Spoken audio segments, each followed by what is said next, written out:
Hello friends, welcome back to my channel. तो आज हम लोग बात करने वाले हैं नेक्स्ट फीचर की। कोस्टल लैंडफॉर्म की कल हमने 2 फीचर्स पढ़े थे।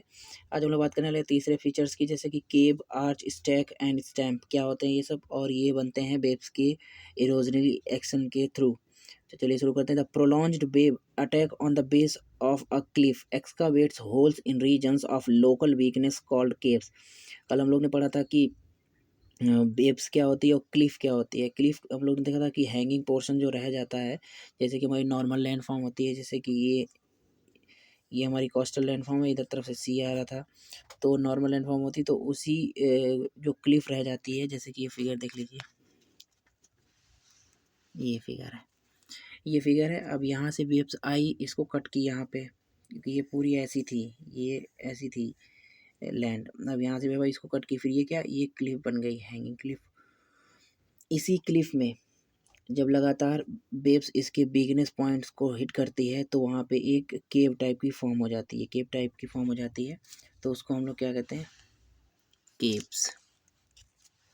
जैसे कि देख लीजिए, ये केव्स है, जैसे ये क्लिफ है और ये लगातार वेव का एक्शन हो रहा है। ये देख लीजिए, ये लिखा है हाई वेव, तो यहाँ पे ये वेव का एक्शन कॉन्टिन्यूसली हो रहा है। ये क्रॉस सेक्शन है, तो क्रॉस सेक्शन फिगर है ये, तो ये वेव का एक्शन हो रहा है, तो यहाँ क्या केव फॉर्म हो गई।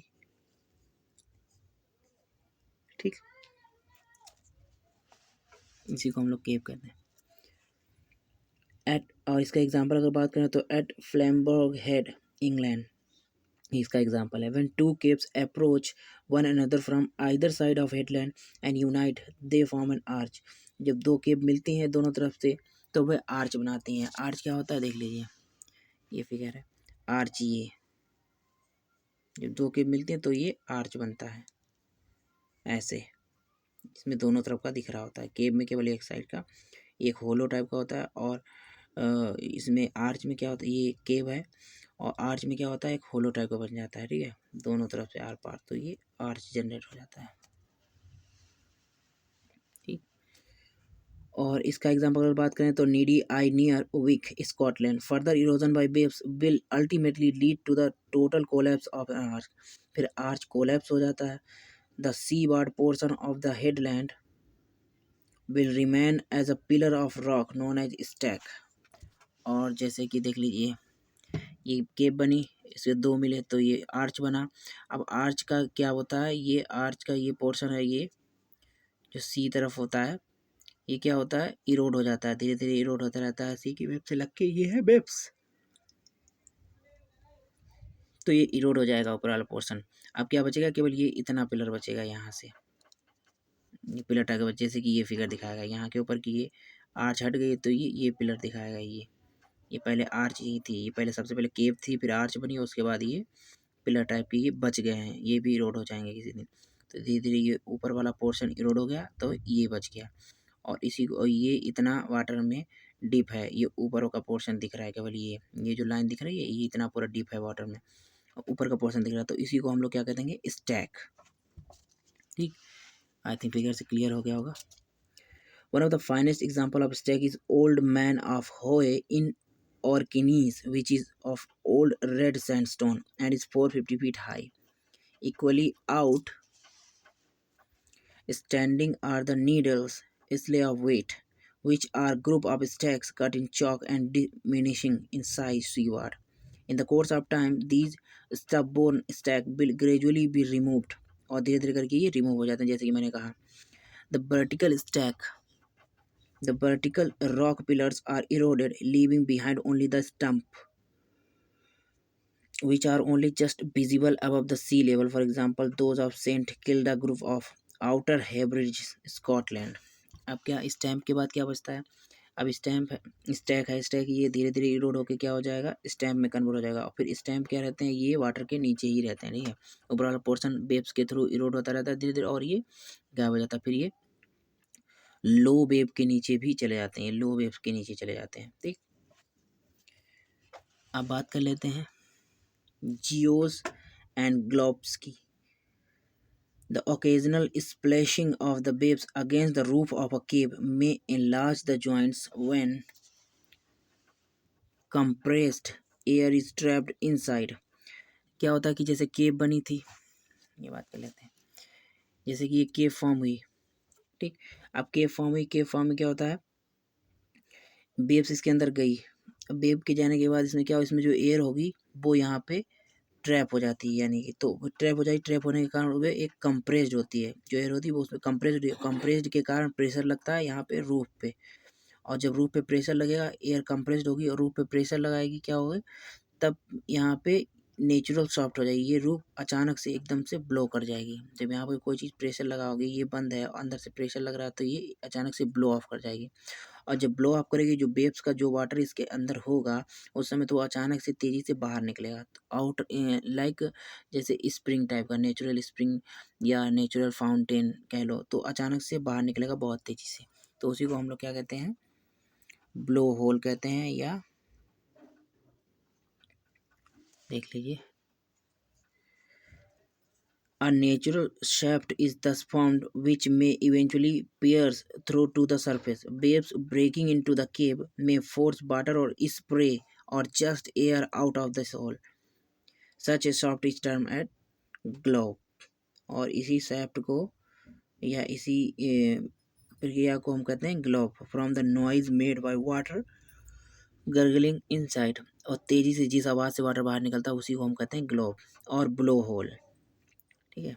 N example is at Holborn Head in Caithness Scotland, and this is the figure, देख लीजिए।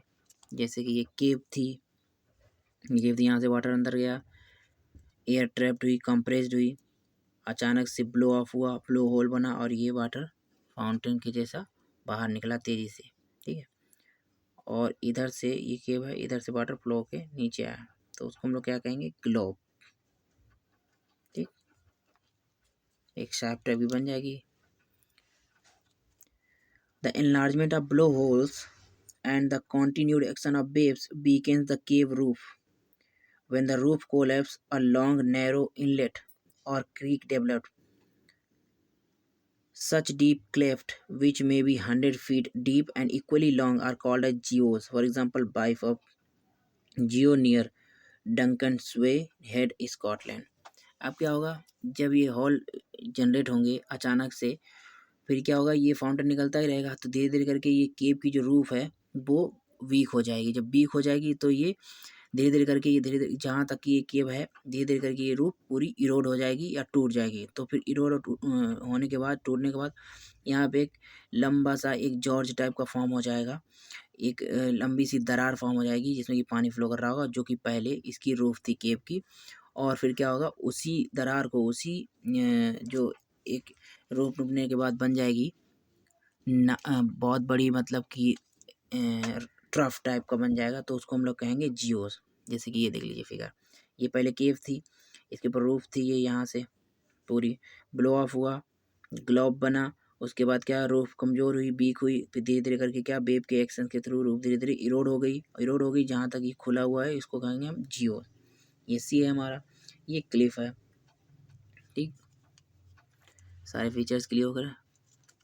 चलिए अब बात कर लेते हैं कोस्टल फीचर्स ऑफ डिपोजिशन। वो तो इरोजन के थे, अब डिपोजिशन के फीचर देख लीजिए कि इरोड होने के बाद क्या क्या स्ट्रक्चर बनता है, अब डिपोजिशन के बाद क्या क्या बनता है।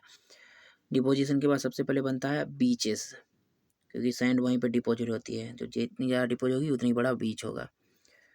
Beaches, sand and gravel loosened from the land are moved by waves to be deposit along the shores.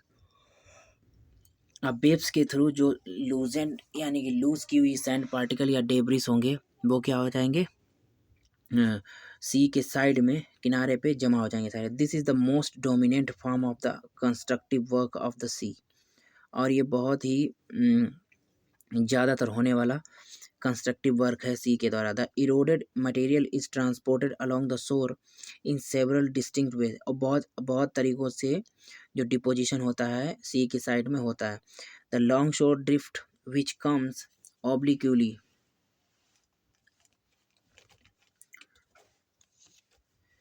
to the coast carries the material along the shore in direction of the dominant wind।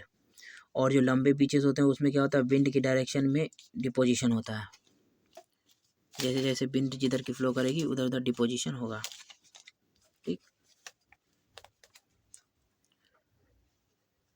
Eight the same time backwash removes part, figure 81 देख लीजिए, जैसे कि ये figure है, पहले figure देख लीजिए।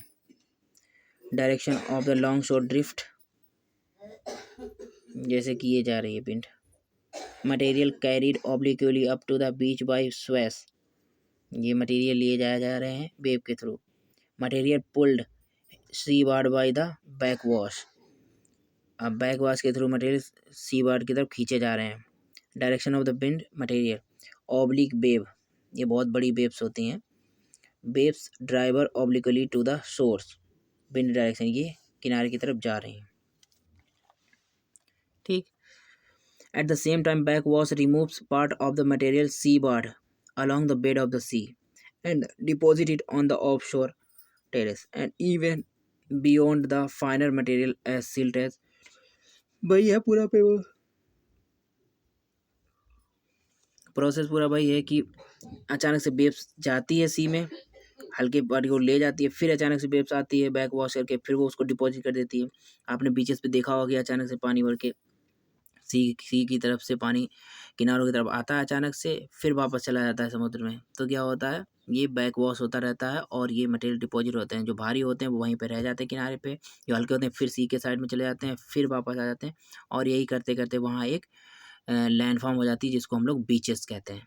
ठीक। बैक वॉश उसी को कहते हैं कि अचानक से सी का वाटर वापस से फिर से समुद्र में जाता है, और वहाँ से जो साइड पे जितने हल्के मटेरियल सैंड पार्टिकल या कह सकते हैं कि इरोडेड मटेरियल थे उनको वापस ले जाता है और फिर वापस से आता है, तो उसी को हम कहते हैं बैक वॉश। ठीक। Split and wars, the debris eroded by waves is continually moved by the long shore drift, and where there is an indentation is the coast, such as mouth of the river or bay, material may continue to be deposited across the inlet. Continuously deposit होते रहते हैं। देख लीजिए split कैसे बनती है, जैसे कि बीच मटेरियल मूव्ड बाय लॉन्ग शोर ड्रिफ्ट, ये लॉन्ग शोर ड्रिफ्ट के तो अब वेव्स कैसी ऐसी आ रही सी की। ठीक। अब ये कॉस्ट को हिट कर रही है। ठीक। waves refracted so that spirit is recurved, and they will pile up into a ridges or embankment of single forming a tongue or split। और फिर ये क्या होता है, यहाँ पे जितने मटेरियल होते ऐसे बीच आती है, उसको हम लोग उसकी वाटर के जो डिपोजिशन के जमा होने का प्रोसेस होता है वो ऐसा होता है कि एक आर्च टाइप का बन जाता है, उसको हम लोग कहते हैं स्पिट, और उसके आगे के हेड पार्ट को कहते हैं हम लोग हुक। जहाँ पे वेव्स होती है वाटर की वो कर्व लेती है। ठीक। जैसे कि फिगर में आपको दिख रहा होगा, with one end attached to the land and the other end projecting into the sea। ये एग्जाम्पल है उसका। और oblique waves may curve the spit into a hook or a recurved spit when the ridges of shingle is formed across the mouth of a river or entrance to the bay is called a bar। The most remarkable example of the bar is Cherry's Beach in Dorset, England। चलिए अब बात करते हैं marine dunes की। जैसे कि हम लोग ने सैंड ड्यून्स पढ़ा था डेजर्ट में, जब डेजर्ट लैंडफॉर्म पढ़ी थी हम लोग ने, तो अब इसमें marine dunes and dune belts भी होते हैं, which with the force of on शोर wind a large amount of coastal, on शोर मतलब कि किनारे की ही हवाएं, किनारे की हवाएं, large amount of coastal sand is driven landward forming extensive marine dunes that stretch into the dune belts. और मरीन ड्यून्स फॉर्म करती है जैसे कि जो कि समुद्र की तरफ फैले हुए होते हैं। देयर एडवांस इनलैंड में engulf farm roads and even entire village, the dunes of land south west France। Example है उसका।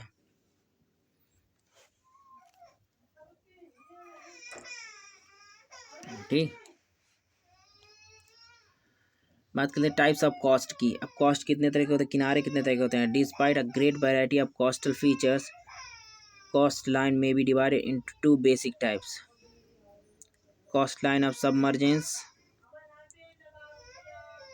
These are due to the sinking of land or rise of sea. Coastline submergence का मतलब आप समझ रहे हैं कि समुद्र में आधे डूबे हुए, ठीक है, जो बाद में डूब गए हैं, पहले बाहर थे, ठीक। कोस्टलाइन ऑफ इमरजेंस और कोस्टलाइन जो जिसके किनारे की जो लाइनें होती है, जैसे these are the due to the uplift of land और fall in the sea level. Land का लेवल बढ़ जाना या सी का लेवल बढ़ जाना, तो उससे क्या होता है, सी का लेवल कम होना, लैंड का लेवल बढ़ जाना। They are less common and represented by the uplifted lowland coastline submergence, ठीक। कोस्ट लाइन सबमर्जेंस का ये एग्जांपल है, देख लीजिए फिगर, ये है former courses of river whose valley have been drowned. ये फॉर्मर कोर्स है, जहाँ से पहले वैली थी, ये उसकी रिजेस है। अब ये रिज फॉर्म हो गई, ये लैंड फॉर्म हो गई इधर समुद्र की तरफ, ठीक। सेक्शन ऑफ द रिया, रिया मतलब कि कोस्ट लाइन ऑफ सबमर्जेंस, यहाँ से, ठीक। चलिए आज के लिए इतना ही, मिलते हैं नेक्स्ट वीडियो में, तब तक के लिए धन्यवाद, थैंक यू।